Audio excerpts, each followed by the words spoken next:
The Lifeguards of Southern California protect over 400 miles of coastline. It's just really us versus nature. And nothing impacts their day like the weather. As lifeguards, the weather dictates the type of day that you're going to have. Shark sighting, clear the water. I need medics to ski beach dock and other units. On these beaches, lifeguards are the first responders. 1, 2, 3, 4. When you get this many people coming to the beach, things are going to happen. Hey, you all right, buddy? You there? They are there to save you. He told me to grab the buoy. He was literally right there. They are there to lifeguard. This is Mission Beach, California. With over 2.5 million visitors per summer, it is one of America's busiest beaches. The weather affects us every single day. It just kind of provides us with a theme and a tempo. So we know that when it's sunny and the water's warm and there's surf, we're going to be really busy. We know that when the wind comes and blows here, we're going to get a different type of rescue. So really, the weather plays a huge part in what we're going to actually be required to do for any day. As the onshore breeze creates a large swell, a massive rip current has just opened up in front of Tower 13. From the main tower, San Diego lifeguard Ashley Marino observes the rip current starting to take shape. The rip started pulling a little bit, and everyone that was on the edge from the south started to get pulled in. And then everyone that was on the edge at the north started to get pulled in as well. Connor Robbins, one of 2 lifeguards staffing Tower 13 today, is first to respond. I kind of saw things progressing quickly, so right then that was kind of a red flag. Mission 13, second guard in. Lifeguard Joe Gatos is the only guard left at Tower 13. He spots 2 young children struggling to stay afloat.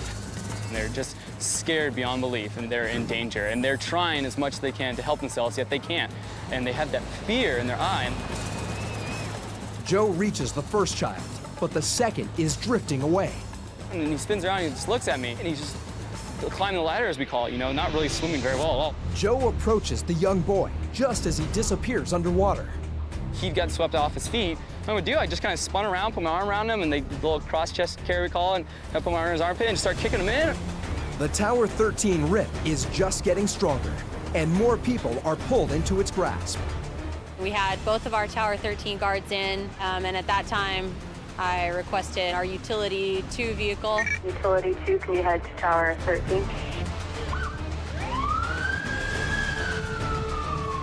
Jet 0, can I get you to head to Tower 13 as well? Jet 0, copy. En route.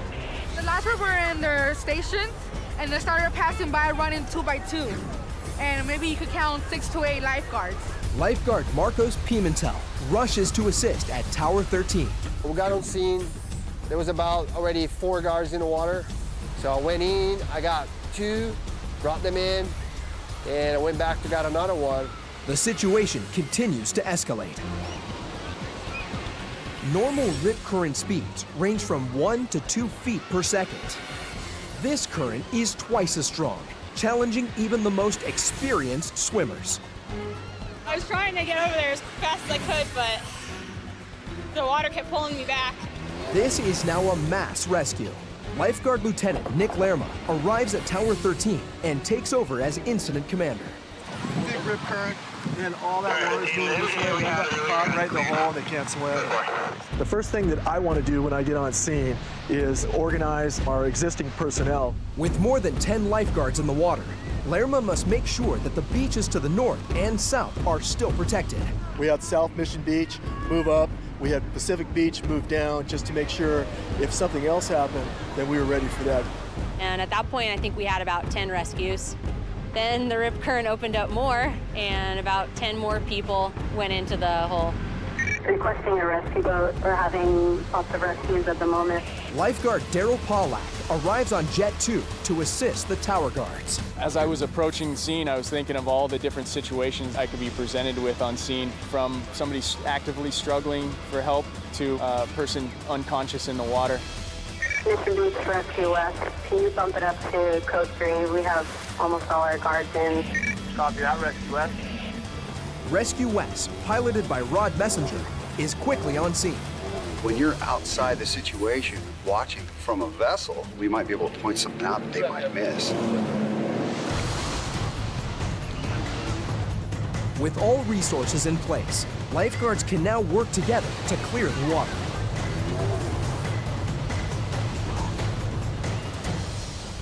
Started floating across. We didn't realize they were getting pulled out until the lifeguards came to us. Nearly 24 swimmers are pulled from the ocean. Mission Beach Rescue West. Looks like Jet Zero just made contact with the last two. We are clear at Tower 13. Obviously, I'm nervous when anything like that goes down, but I also have to have faith in all the guards that are there, that they're going to carry out the rescue. There's no way to simulate a mass rescue. You cannot train for that. All you can do is train them up to it and then hope that when the time comes, nobody misses a rescue. There would have been drownings if these guys weren't there and if they weren't vigilant. It takes, the right type of mentality, the right type of attention. It's a lot of talented people.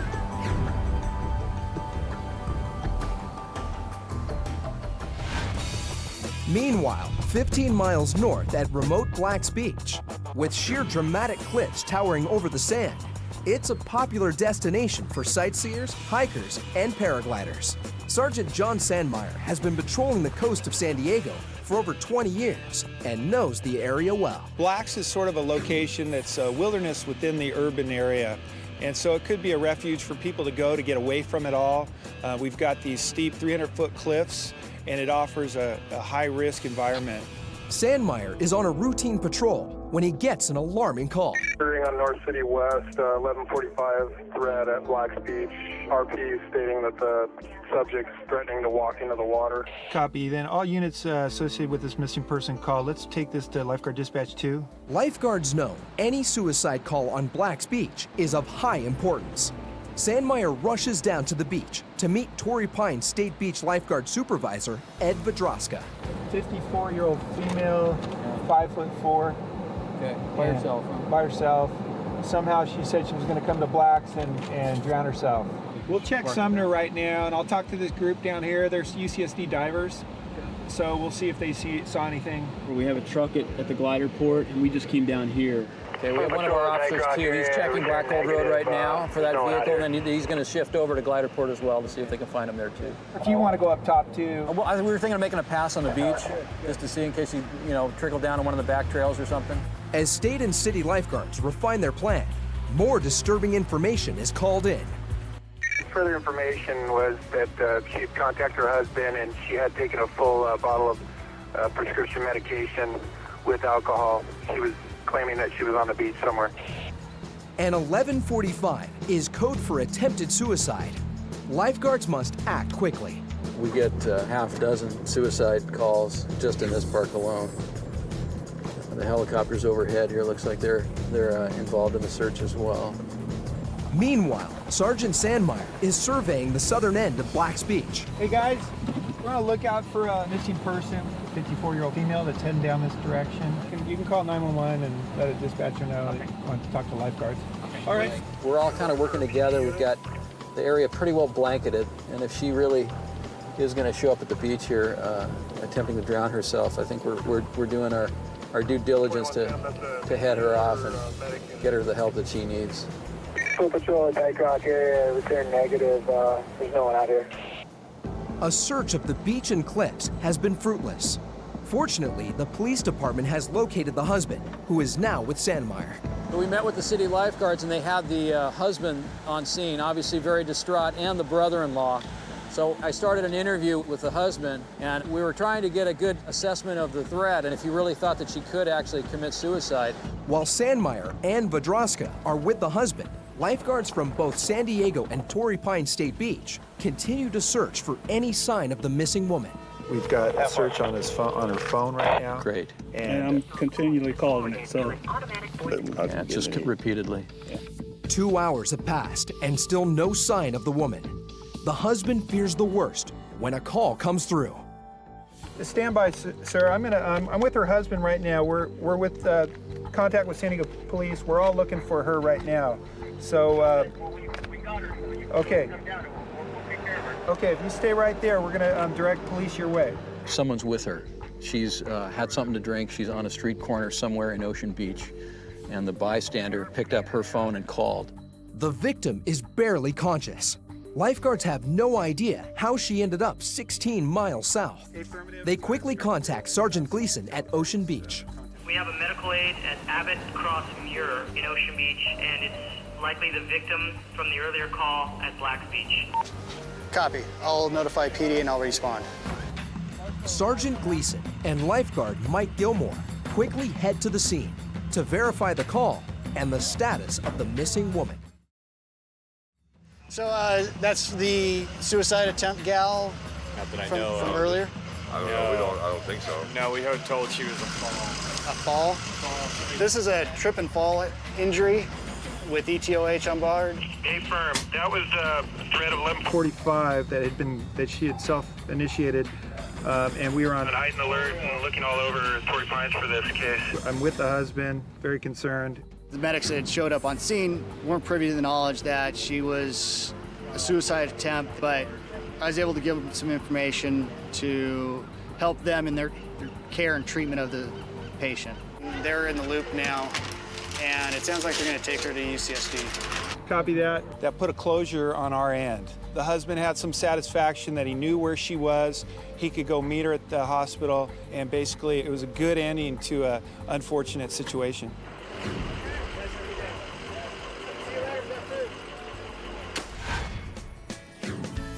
An hour south of Orange County, California, rests the town of La Jolla. This oceanfront village is a playground for both young and old. Its largest beach, La Jolla Shores, is a hotspot for kids looking to cool down. It's a not so sunny Sunday morning here. We have some unusual weather patterns in this area that a lot of tourists are not quite used to. Because Southern California is very desertous, it's extremely hot inland, and the heat draws the ocean moisture. So while it can be blue skies and 100 degrees inland, the sun has not yet come out here because all this moisture in the air is being sucked inland. Despite the marine layer and cooler temperature, La Jolla Shores is seeing a big crowd. Supervising the shores today is Lifeguard Sergeant Mike Cranston. I'm a sergeant here for the Lifeguard service in San Diego. I've been working for the service for almost 14 years now. Originally, I'm from New Zealand, and I moved over here when I was about 20 years old with a backpack on, and I wanted to have an adventure and see the world. I came in here to Southern California and just fell in love with it. And then once I got hired as a lifeguard, it was my future was written for me. So if you decide that you want to cease pine, then we can send him over with equipment. From a young age, I was boogie boarding, surfing, swimming.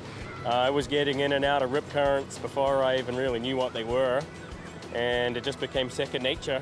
Eric, it's going to be a lot of low-angle stuff before he gets to the ledge, so you're going to have to feed it out pretty good. Being around this environment was always just completely natural for me. It was pretty apparent to me within a few weeks of working that this is what I wanted to do, and I didn't want to have to take my flip-flops off and go work in a regular job. So coming to work here it's not that different from how I grew up and how I've always lived.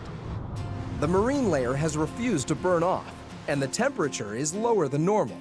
The cool air means less kids in the water and more kids in the park. I had a walk-up lady that came up to the tower right here and reported to us that her child had fallen off of the jungle gym. We arrived on scene and there was a child lying on his stomach, not really moving, and that's unusual for a child of that age, not to be moving. Dispatch from 31 Sam for a medical aid. Requesting paramedics for a 7-year-old male with a back pain, possible back injury from a fall at the playground. He just had a lot of pain, and it was in his back, or right up his spine. How about when I touch it? Does it feel any better, or does it still hurt? Can you pull some icy? It still hurts? The child is lying on his stomach with his head to the side, and eventually we're going to have to right that and put him in a better position to care for the injury.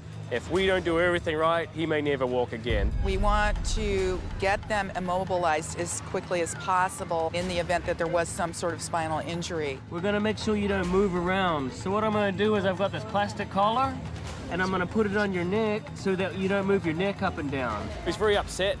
He's in pain. It's an important thing to calm the child down. Is it gonna hurt? Sure isn't. not gonna hurt at all. It's just gonna sit around you just like this. And that's what it's gonna look like. We rolled him very carefully in a straight line. Nice and gently.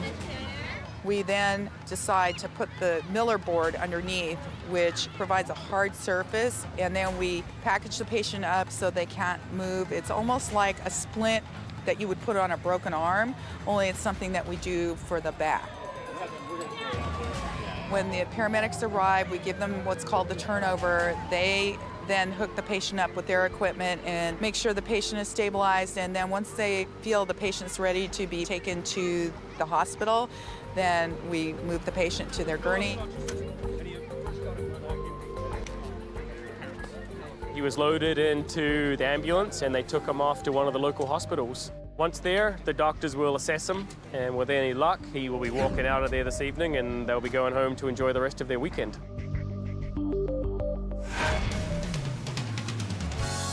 On California's state beaches, the tower guards are always watching the water. But there's another group of lifeguards behind the scenes. These are the peace officers. They're a unique cross between a buoy-carrying lifeguard and a gun-carrying police officer. Peace officer Jeff David has been with Huntington State Beach for 10 years. So today should be a pretty busy day for us. 42, 1098, 12. It's a 390. Lifeguard Greg Carter was manning Tower 13 when he saw something out of the ordinary. Multiple park visitors came up to me and told me that there's a drunk girl in the water just washing around. Jeff David and lifeguard Marianne Lugermo make first contact. How come you're wobbling and running around in the surf line there? Honestly, I'm trying to find my tent. Your tent? Well, like, you know, like whatever it's called. I got a call of a drunken public. Got here, there was a girl, female, rolling in the water. The number one danger is her drowning in the water. That was our first concern. The other one's just hurting herself or hurting somebody else. Lifeguard Lugermo decides to administer a breathalyzer test. Go on to this until I say stop. Keep going, keep going, keep going, keep going, keep going, go, go. Yeah. Woo! What did you drink before you got here? Because you blew a .25. Whiskey. How much whiskey did you have? About 7 shots. 7 shots of whiskey. It's a situation where if she was 18, we would just take her to jail and let her sober up. But when they're juveniles, they either have to go to the hospital because it's a medical issue, or we have to release them to the parents. Jeff, I'm going to try to call the father. The 17-year-old's father is located on the crowded beach and escorted to the scene. Your daughter, Tiffany, right? Is in the back of my vehicle right now. Is a .25. This is the deal. We found your father. Now, if you keep cooperating, I'll release you to your father. We hate to see people like that, to see them at their worst, kind of like that, but we do this for everyone's safety on the beach, including hers. Located on the east end of Newport Beach's Balboa Peninsula is the Wedge. This world-famous boogie boarding and body surfing spot is known for producing waves in excess of 25 feet. Today, warm weather and perfect conditions at the Wedge have brought hundreds to ride the huge waves. However, like any precious natural resource, sometimes there's not enough to go around. The Wedge being the spectacle that it is, it draws a huge observer crowd down here. And for the most part, people are wanting to have a nice day, watch the surf, and be excited. Occasionally, tempers run high, and people will get into it with each other. Get out of here, bro! My way! What are you gonna do, bro? What are you gonna do? I was on the tower, and initially I broke up the altercation when it just began. The two gentlemen had exited the water and were beginning to fight. My way! I just got down here. Anytime at Wedge, when the surf gets 8 to 10 feet or larger, big egos come out, and when those egos collide into each other, we get fights on the beach and in the water. Both of them are smart enough to know that if they throw a punch at me, that I'm a peacekeeper and that they're going to go to jail for that. That's when it stopped, but then it started back up again on the back of the beach when I told them both to leave. After that small altercation was separated, the two gentlemen found each other on the back of the beach. One of them threw a punch which knocked the other guy to the ground, and he hit his head on a rock on the way down. While lifeguard Joseph tends to the victim's bleeding head, lifeguard Bob Maripol arrives on scene and quickly radios for additional police support. 5323 requesting PD for surfer altercation behind the Wedge Tower. When I drove up, there was a guy who was bleeding from his head. He already had a bandage from the tower guard. The tower guard was treating him. I didn't even touch you, man. You did, homie. Yeah, you did. My main concern at that point is to make sure there's no more fighting because we don't need anybody else getting hurt, make sure the lifeguards aren't involved. Hey, officer, that's the guy that attacked me right there. He had blood trickling down from the top right side of his head, down his face. His nose was bloody. He had blood coming out of his mouth and blood all over the front of his wetsuit. With Newport Beach police now on scene, the 2 men involved in the altercation are separated and questioned. And I didn't hit him, man. Other people did. I just was in between the things. I don't know what happened. I was like, do something, bro. You want to, you're arguing all day. Do something, bro. I'm not scared of you. Yeah. Dude, like, socked me or did something right here. And I fell on the rocks or something. People tend to get their adrenaline pumped up and then blood starts flowing and there's only so many waves that come through. And it's a very individualized sport. You can't share a wave. Our primary concern down here is public safety. That's in the water, on the beach, and we do whatever we need to do to make sure that people stay safe.